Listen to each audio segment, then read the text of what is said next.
Hey, welcome back to the show, everybody. All right, in today's episode, we're going to talk about investing and basically discuss certain topics. And at the end of the show, I'm going to give you my pick of the week about what stock to select for the next up-and-coming future here. But let's start off with this. So it comes to my attention. First off, let me start the show correctly. Please subscribe. There'll be a lot of advice, a lot of free comments, a lot of free commentary that will help advise you and hopefully build wealth in you and your future. But let's start this off. So the first thing what I want to discuss is a lot of people bring into my attention about, well, you need a lot of big money to get started in, say, stocks. That's not true, okay? Nowadays, you can get fractional shares of stock, okay? So that's not gonna make a big impact, you may be thinking. But it does, because the main reason that a lot of people don't have money, a lot of people don't have wealth, is based off of mindset.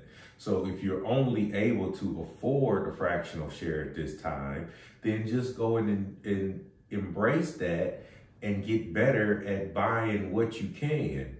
And then you make yourself a better person. You grow, you get skills, you get more value in the economic world.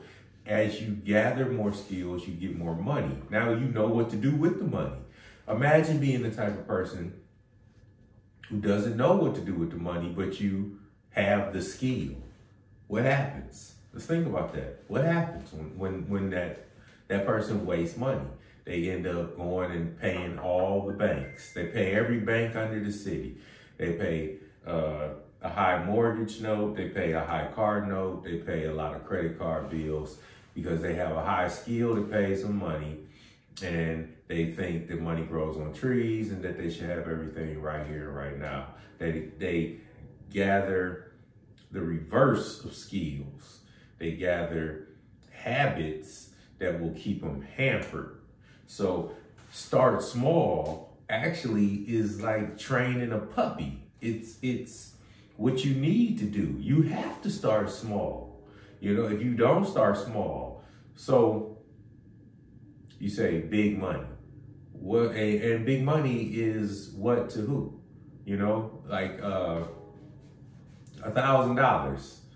$1,000 invested per week to some people is nothing. $1,000 to invested per week to some people would be incredibly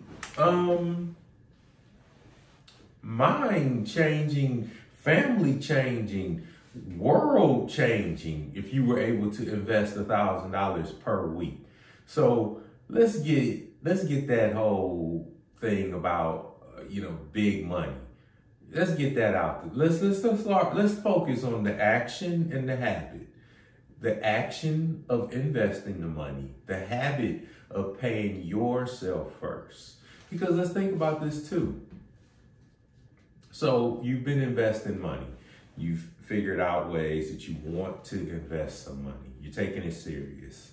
You say, enough is enough. Enough people have been saying this. It's got to be the real thing. I got to take this serious. So you do. So you start off and you're only able to afford $100 a week to invest.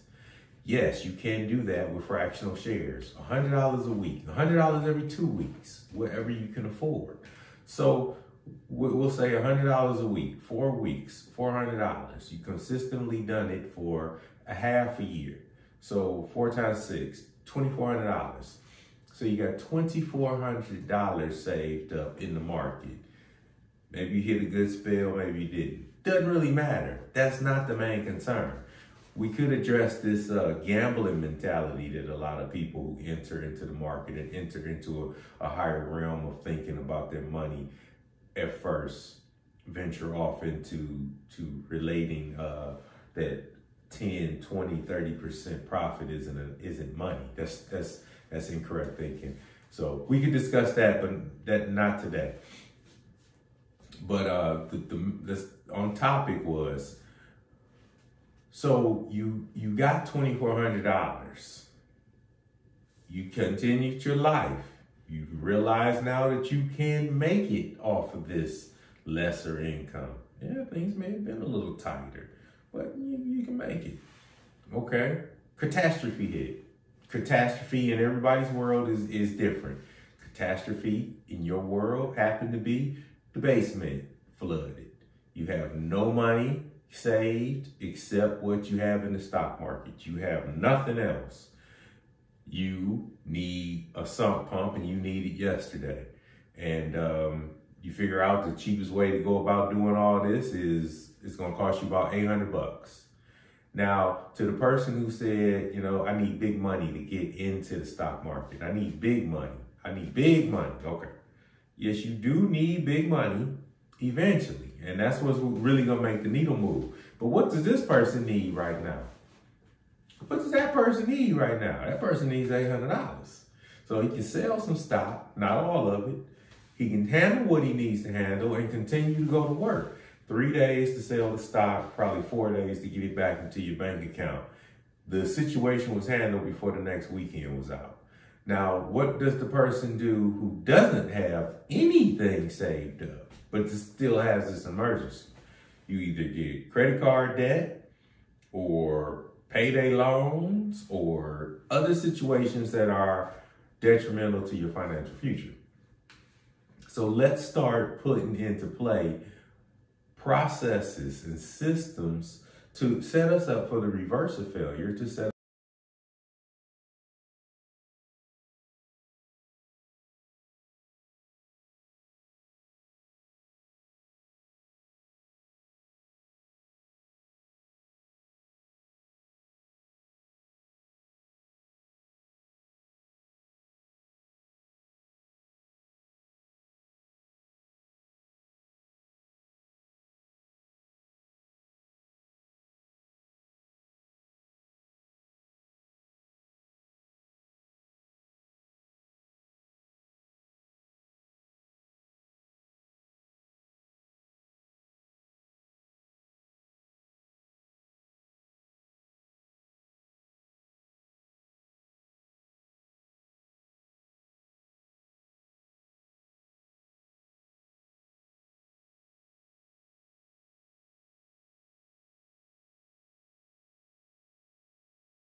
you invest in yourself, and that's just books, education. That's all that is.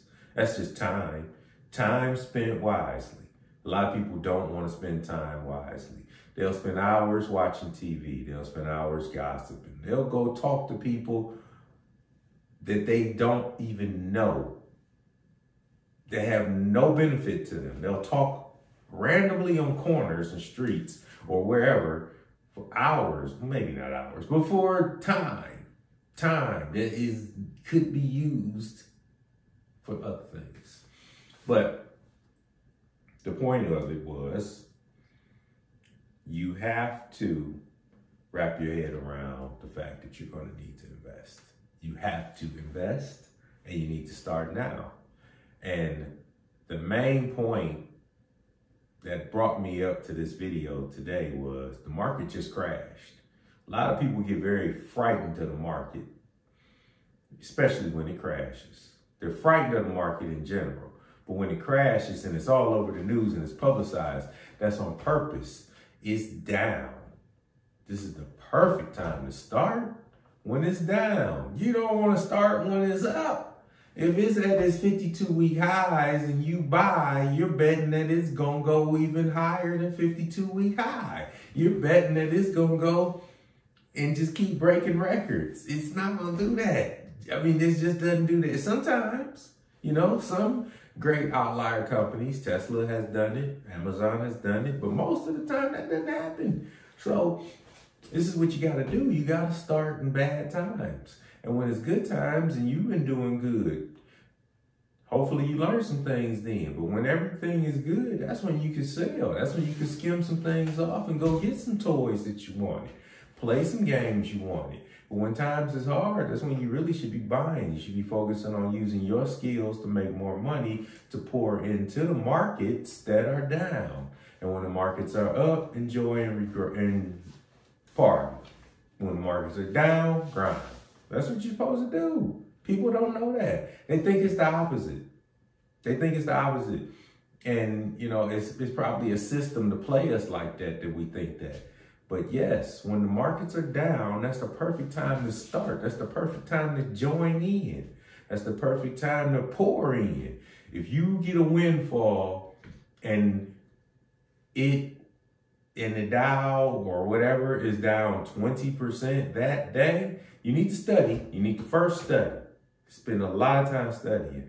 But that's the major thing that you eventually understand is when it's down, that's when you want to go in.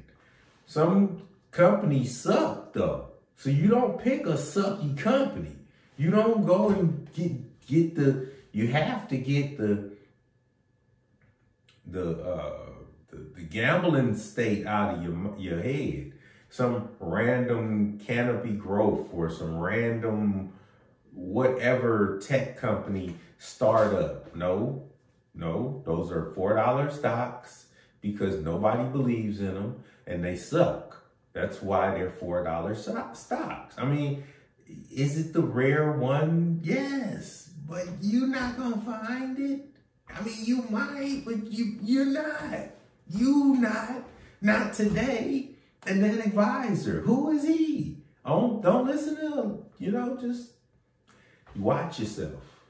You have to think about what you're going to do. You have to have a system and a process.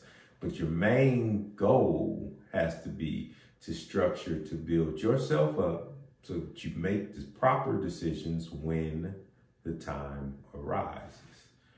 So this is my stock pick for the week. It'll be coming up right here, and I'm going to give you some charts and some information as to why I'm really believing that this one is the one.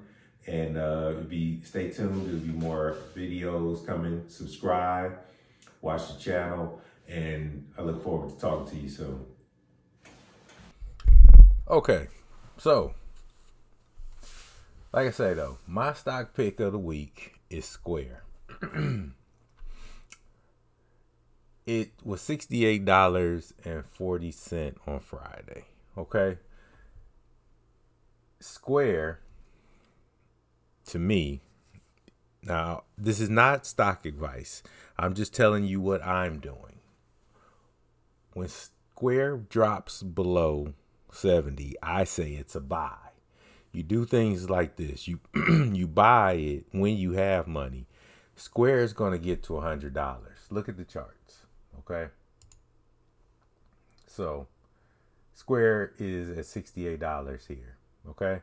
This is where Square used to be before the pandemic, back in February 2020 and back in October 2018. Square was bouncing around $100.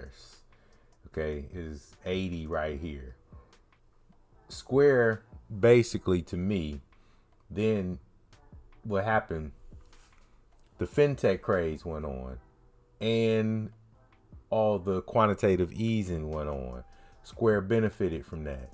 But the benefits of being a fintech company, that's not gonna go away. So some of this, a small portion of this, I don't know how much, is real. But, you know, Square got up to 280 back in April 2nd, 2021. That's extremely high. But at $68, which it is today, and you buy it, it's going to go up to 100 is my think. Now, all of these plays that I'm going to talk about with stock, you need to be holding them long term. I like Square long term as a financial company because people are going more towards that type of transaction. Cash App is amazing. They own several other companies. Jack Dorsey is friends with Elon. So it's all this interchanging. $68 for $100 stock, I think it's a buy. So I'm going to mark that down on the sheets, and then I'm going to periodically bring this back up and show you. So You tie your money into a company until you have a better opportunity. Then you pull it down and use that money to make moves. That's what you do. Or just hold it long term. Just options is a play later on we're going to talk about. But this is where Square is. This is fake. This is where it really truly is. But this is also where it truly is. It's better than 80 because of the fintech. It's better than 100 too, in my opinion. But it's going to be rocky for the next 2-3 years possibly until the next presidency come in. But this is a perfect opportunity to stack up. If you could get a lot of Square for $70 for the next 2.5 years, and then it goes up to 110, 120. You practically, everybody talks about doubling your money. You can't double your money. That does not work, and especially does not work in stock. But if you parked enough money for the next 2 to 3 years, on the other side of this, you'd have an opportunity to make a move on something. That's how you got to think about these type of things. Okay, that's it for today. Have a good one. Talk to you soon.